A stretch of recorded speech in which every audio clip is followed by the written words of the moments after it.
Hello everybody, మీరు winter చాలా బాగుందని ఫ్రెండ్స్ అందరూ కాశ్మీర్ ట్రిప్ ప్లాన్ చేశారు. Vizag to Kashmir ticket book చేశారు, బ్యాగ్స్ ప్యాక్ చేసుకున్నారు, all plans are ready. Cab book చేసుకుని ఎయిర్పోర్ట్ కి వెళ్లారు. ఎయిర్పోర్ట్ కి వెళ్ళగానే వేరే 2 ఫ్లైట్స్ క్యాన్సిల్ అని అనౌన్స్మెంట్ వచ్చింది. అప్పుడు మీరు పాపం ఎవరికో గానీ ఫ్లైట్ క్యాన్సిల్ అయిపోవడం వలన ఫ్లైట్ ఎక్కే అదృష్టం లేదని అనుకున్నారు. ఆ అనౌన్స్మెంట్ అయిన వెంటనే మీరు ఎక్కబోయే ఫ్లైట్ డిలే అయిందని అనౌన్స్మెంట్ వచ్చింది. కొంచెం టైం అయ్యాక ఫ్లైట్ రీషెడ్యూల్ అని వచ్చింది. ఇంకా కొంచెం టైం అయ్యాక ఫైనల్ గా మీరు ఎక్కబోయే ఫ్లైట్ కూడా క్యాన్సిల్ అని అనౌన్స్మెంట్ వచ్చింది. ఇమేజిన్, ఎంతో జోష్ తో ప్లాన్ మొత్తం చేసుకున్న తర్వాత సడన్ గా ఇలా ఫ్లైట్ క్యాన్సిల్ అని న్యూస్ వినిపిస్తే ఎంతో చిరాకు వస్తుంది కదా. Same situation IndiGo airlines passengers face చేస్తున్నారు. ఒకటి కాదు, 2 కాదు, కొన్ని వందల ఫ్లైట్స్ రోజు క్యాన్సిల్ అవుతున్నాయి. ఈ రోజు అంటే December 7th 400 ఫ్లైట్స్ క్యాన్సిల్ అయ్యాయి. అసలు సడన్ గా ఇలా ఎందుకు ఫ్లైట్స్ క్యాన్సిల్ అవుతున్నాయి? ఇలా క్యాన్సిల్ అవ్వడానికి ఎవరు రెస్పాన్సిబుల్? ఇండిగో యొక్క ఇంటర్నల్ ప్రాబ్లం వలన ఇలా ఫ్లైట్స్ క్యాన్సిల్ అవుతున్నాయా? గవర్నమెంట్ ఎలా రియాక్ట్ అవుతుంది? మోస్ట్ ఇంపార్టెంట్లీ ఇంకా ఎలా అవుతూనే ఉంటుందా అనేది ఇప్పుడు తెలుసుకుందాం.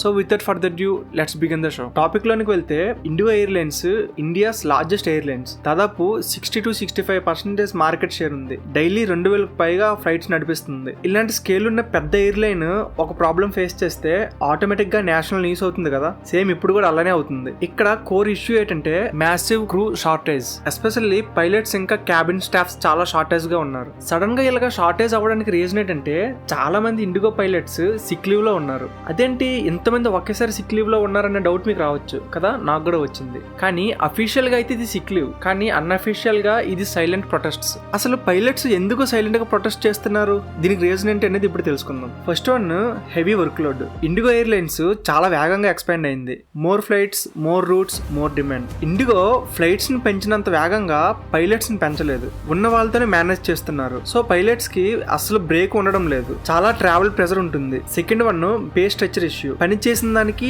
అక్కడ ఇచ్చిన సాలరీస్ కి ఏం మ్యాచ్ అవడం లేదు. Third one, promotions and career growth. Senior pilots కి అనుకున్నంత వేగంగా ప్రమోషన్స్ ఇవ్వడం లేదు. ఇంకా ఫ్లైట్స్ లో A320 నియో ఇంజిన్స్ ప్రాబ్లం ఉండడం వలన చాలా ఫ్లైట్స్ గ్రౌండ్ మీదే ఉన్నాయి. ఇలా గ్రౌండ్ లో ఉండడం వలన రిమైనింగ్ ఫ్లైట్స్ మీద, క్రూ మీద చాలా వర్క్ లోడ్ పడుతుంది. సో ఇలాంటి రీజన్స్ వల్ల సైలెంట్ గా ప్రొటెస్ట్ చేస్తున్నారు. అయితే director general of civil aviation flight duty time limitation అంటే FDTL అనే కొత్త స్ట్రిక్ట్ రూల్స్ ని తీసుకొచ్చింది. ఈ రూల్స్ లో పైలట్స్ టైట్ గా ఉన్నప్పుడు ఫ్లై చేయకూడదు. ఇంకా క్రూ కి మ్యాండేటరీ రెస్ట్ కావాలి. ఇంకా ఫ్లైట్స్ ని చాలా సేఫ్ గా ఆపరేట్ చేయాలి. ఇంకా ఒక పైలట్ ఒక రోజులో ఎన్ని గంటలు ఫ్లై చేయాలి, ఎన్ని గంటలు ఆన్ డ్యూటీలో ఉండాలి, ఇంకా ఒక జర్నీ నుంచి ఇంకో జర్నీకి మధ్యన ఎన్ని గంటలు రెస్ట్ ఉండాలి, ఇంకా ఒక వీక్ కి లేక మంత్ కి ఎన్ని అవర్స్ డ్యూటీ చేయాలి అనేది FDTL రూల్స్ డిసైడ్ చేస్తాయి. ఏ పైలట్ అయినా ఈ FDTL లిమిటేషన్స్ క్రాస్ చేస్తే వారు లీగల్ గా ఫ్లై చేయడానికి పర్మిషన్ ఉండదు. అయితే చాలా మంది పైలట్స్ సిక్ లీవ్ పెట్టడం వలన పైలట్ షార్టేజ్ వచ్చింది. So stand by pilots